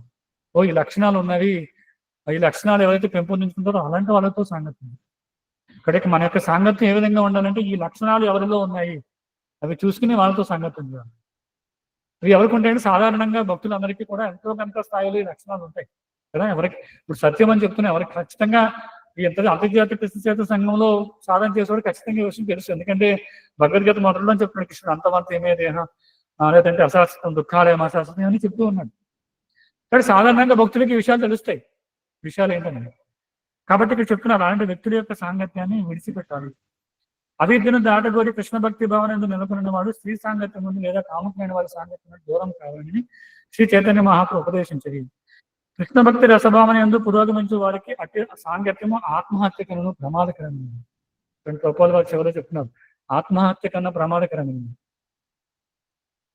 కాబట్టి మన యొక్క ఆత్మని ఉద్ధరించుకోవాలి అంటే ఏకైక కార్యక్రమం అంటే భక్తులతో సాంగత్యం చేయాలి. తర్వాత ఇక్కడ రూపాలు వివరిస్తున్నట్టుగా ఒక కుక్కలాగా స్త్రీ చుట్టూ నాట్యం చేయకుండా ఏం చేయాలి? బ్రహ్మదేవుడు చెప్తున్నాడు, బ్రహ్మదేవుడు భగవంతుని కీర్తిస్తున్నాడు. కథాగానం నాట్యం వంశీయ ప్రేయసకి కదా ఏం చెప్తున్నాడు దాంట్లో బ్రహ్మ సంహితలో చెప్తున్నాడు. ఏం చెప్తున్నాడు? కథాగానం నాట్యం దేనికోసం చేయాలి అంటే భగవంతుడి యొక్క నామ రూప గుణలేలు కీర్తిస్తూ భగవంతుడి యొక్క నామాన్ని కీర్తిస్తూ ఎవరైతే నాట్యం చేస్తారో వాళ్ళు పరమగతిని పొందగలరు. అంతేకాని ఒక స్త్రీ కోసం నాట్యం చేయడం కాదు. ఒక్క చూడండి ఎలా సర్కస్ చేసేవాడి కోసం ఏ విధంగా నాట్యం చేస్తున్నాను యొక్క సంతృప్తి కోసం, అయితే ఒక స్త్రీ యొక్క సంతృప్తి కోసం ఒక జీవుడు పూర్తిగా మైదాన భోగంలో నిమగ్నమైన వ్యక్తి ఒక స్త్రీ కోసం ఏ విధంగా నాట్యం చేస్తున్నాడు. కాబట్టి దాని నుంచి తప్పించుకోవాలంటే ఏం చేయాలి? భగవంతుడి యొక్క నామాన్ని కీర్తిస్తూ నాట్యం చేయాలి. కాబట్టి భక్తులు ఈ విషయం చేస్తున్నారు కాబట్టి వాళ్ళకి గ్యారంటీ ఉంటుంది. ఏదో విధంగా మళ్ళీ ఈ భౌతికమైన సుఖాల్లోకి పడకుండా ఉండడానికి గ్యారంటీ ఏంటంటే ఉదయం 4:30కి మంగళహారతి అటెండ్ అయ్యి మంగళహారతిలో భగవంతుని కీర్తిస్తున్నప్పుడు నృత్యం చేస్తూ ఉండాలన్న. ఎవరైతే ఎక్కువగా నృత్యం చేస్తూ ఉంటారో కీర్తన చేసినప్పుడు వాడికి ఈ గ్యారంటీ ఉంటుంది. ఏది ఒక స్త్రీ కోసం నృత్యం చేయకుండా, అయితే భౌతికమైన వ్యవహారాల్లో భౌతికమైన యజమాన్ని స్వీకరించి అతని కోసం నృత్యం చేయకుండా భగవంతుడి యొక్క నామాన్ని కీర్తిస్తూ నృత్యం చేస్తే ఖచ్చితంగా దానికి గ్యారంటీ ఉంటుంది, దాని నుంచి పతనం అవుతుంది. కాబట్టి అందుకే ప్రభుపాదుల వారు ఈ సిస్టమ్ ఇచ్చారు. ఎందుకంటే జీవి పతనం అవ్వకుండా ఉండడం కోసం ఈ సిస్టమ్ ఇచ్చారు అన్నమాట. ఉదయం మంగళహారతిలో అందరూ నృత్యం చేయడం, గురు పూజలు నృత్యం చేయడం, కీర్తన చేస్తూ నృత్యం చేయడం. కాబట్టి ఎప్పుడైతే ఒక వ్యక్తి ఆధ్యాత్మికంగా నృత్యం చేస్తున్నాడో భౌతికంగా నృత్యం చేయాల్సిన అవసరం ఉంది. హరే కృష్ణ. ఏదన్నా సలహాలు, సూచనలు, ప్రశ్నలు ఉంటే చెప్పచ్చు.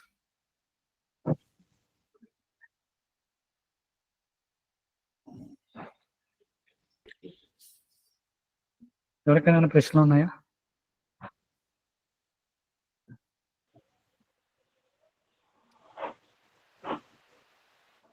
హరే కృష్ణ ప్రభు, దండవత్ ప్రణాం ప్రభు. హరే కృష్ణ ప్రభుజీ, దండవత్ ప్రణాం ప్రభు. ఇప్పుడు ఈ లక్షణాలన్నీ మనలో సహజంగా పెంపొందాలంటే ఇప్పుడు ఒక్కోటి అనుకొని పెంపొందించుకోలేం కదా ప్రభు, బయట మరి ఉండేవాళ్ళం. మరి మనకి తెలియకుండానే ఒక్కోసారి సహజంగా మనలో పెంపొందాలంటే ఎలా ప్రభు?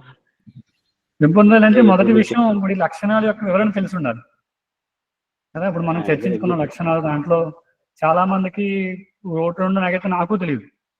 బుద్ధుడికి చెప్పినప్పుడు కృష్ణుడు ఆ వివరణ నేను చదువుతుంటే నాకు పూర్తిగా కొంచెం అవగాహన వచ్చింది అన్నమాట.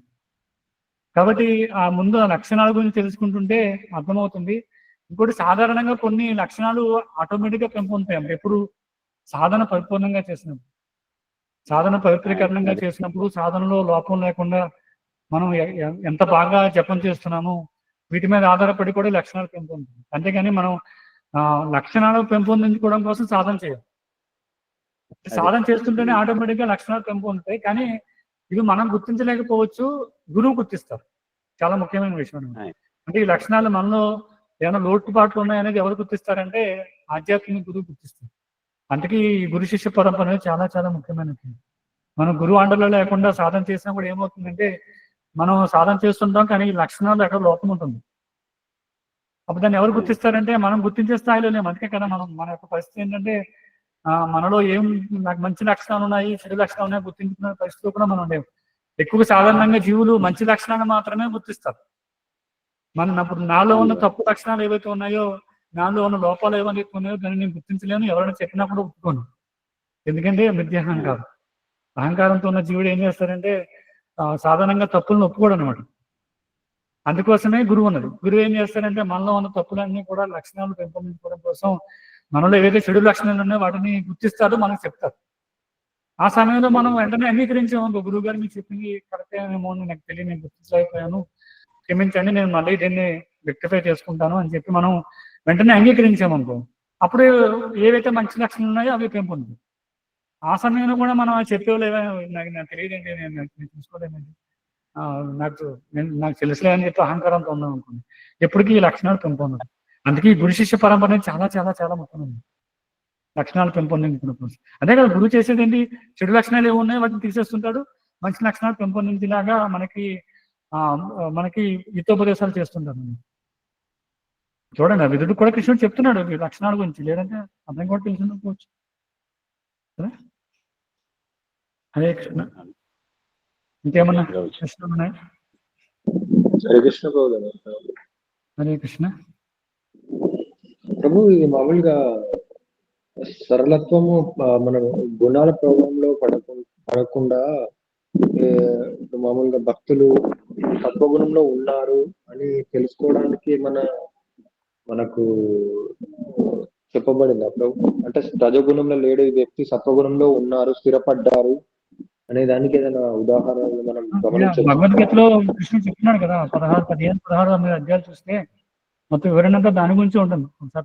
సత్వగుణంలో వ్యక్తి ఎలా ఉంటారు, రజగుణంలో వ్యక్తి ఎలా ఉంటారు, తమోగుణంలో వ్యక్తి ఎలా ఉంటారు, ఏమి బుధిస్తారు, ఆహార వ్యవహారం ఎలా ఉంటాయి, ఎలా మాట్లాడతారు అన్నిటి గురించి వేరే ఉంది. కానీ మనము దాన్ని గమనించలేము. ఎందుకంటే మన స్థాయిలో దాన్ని గమనించడం చాలా కష్టం. ఎందుకంటే మళ్ళీ త్రిగుణాల ప్రభావంతో ఒకసారి సత్వగుణంలో ఉండి బాగా మంచి సాధన చేస్తూ సత్వగుణం ఉన్నప్పుడు మనలో ఉన్నటువంటి రజోగుణం తమోగుణం గుర్తించగలుగుతాం. అదే సమయంలో ఏమవుతుందంటే కొంత సమయానికి మళ్ళీ రజోగుణం అటాక్ చేస్తుంది. ఆ సమయంలో సత్వగుణం లేకపోవడం ఏమవుతుందంటే దాన్ని గుర్తించలేము అన్నమాట కదా. ఉదాహరణకి నిద్రపోతున్న వ్యక్తి చైతన్యంలో లేకపోవడం వల్ల ఏం జరుగుతుందనే విషయాన్ని గుర్తించలేడు, అది తమోగుణం. కాబట్టి శుద్ధ సత్వానికి వచ్చేంత వరకు కూడా దీన్ని గుర్తించడం కష్టం. అందుకని ఏం చేస్తామంటే ఎవరైతే శుద్ధ సత్వంలో ఉన్నారో వాళ్ళ యొక్క నియంత్రణలో మనం పనిచేస్తూ ఉంటాం. కృష్ణుడు చెప్తున్నాడు 15-16 మనం అధ్యాయాలు చూసినట్లయితే ఆ త్రిగుణాలు ఏ విధంగా పనిచేస్తాయి, ఏ జీవి ఏ విధంగా పనిచేస్తున్నాడు గుణాల ప్రభావంతో, దాని నుంచి ఎలా బయటపడాలి అన్ని కూడా వివరిస్తున్నాడు.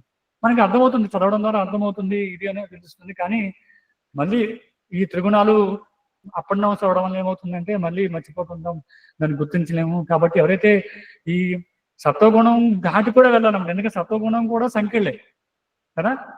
First class jail, second class jail, third class jail అని చెప్పి రూపాయలు వివరిస్తుంటారు. ఈ 3 కూడా జైలే.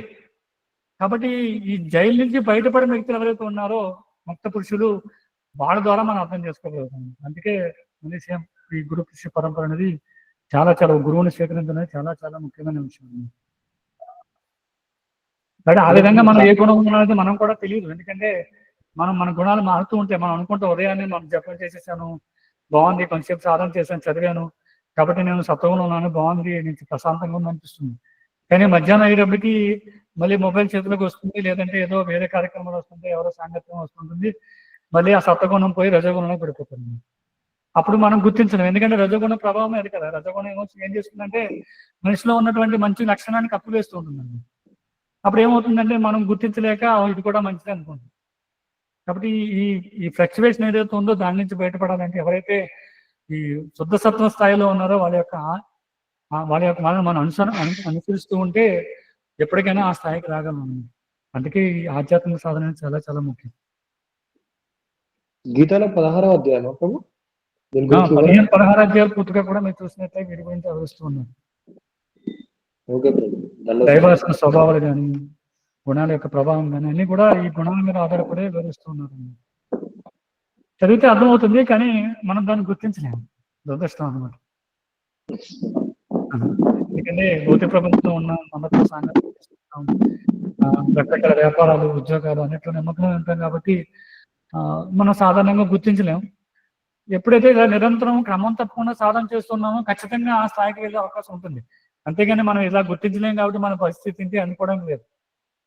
అందుకే ప్రభుత్వాల వారు ఈ సాధన ఇచ్చారన్నమాట. ఓకే, మీరు ఉద్యోగం చేస్తుండొచ్చు, వ్యాపారం చేస్తుండొచ్చు, ఏం చేసినా కూడా ఉదయం కార్యక్రమం, సాయంత్రం కార్యక్రమం, ప్రచారం చేయడము, ఇవన్నీ ఎందుకు ఇచ్చారంటే ఈ చేయగా ఏదో స్థాయిలో మనం ఈ త్రిగుణాన్ని దాటి సత్వగుణంలోకి రాగలుగుతాం అన్నమాట. అది ముఖ్యమైన విషయం. అందుకే ప్రభుత్వాలు ఏం చెప్తారంటే సమాజాన్ని ముందు బ్రాహ్మణ స్థాయికి తీసుకురావడం కోసం ప్రయత్నం. సమాజంలో ఎక్కువ మంది బ్రాహ్మణులు తయారవ్వాలని, వాళ్ళు సత్వగుణంలో ఉంటారు. ఆ సత్వగుణం నుంచి శుద్ధ సత్వంలోకి పెంపొందడం ఈజీగా ఉంటుంది. ఇంకేమన్నా ప్రశ్నలు? ధన్యవాదాలు.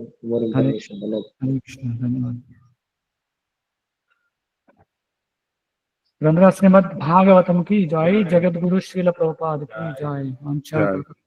कृपा सिंधु पावनेभ्यो वैष्णवेभ्यो नमो।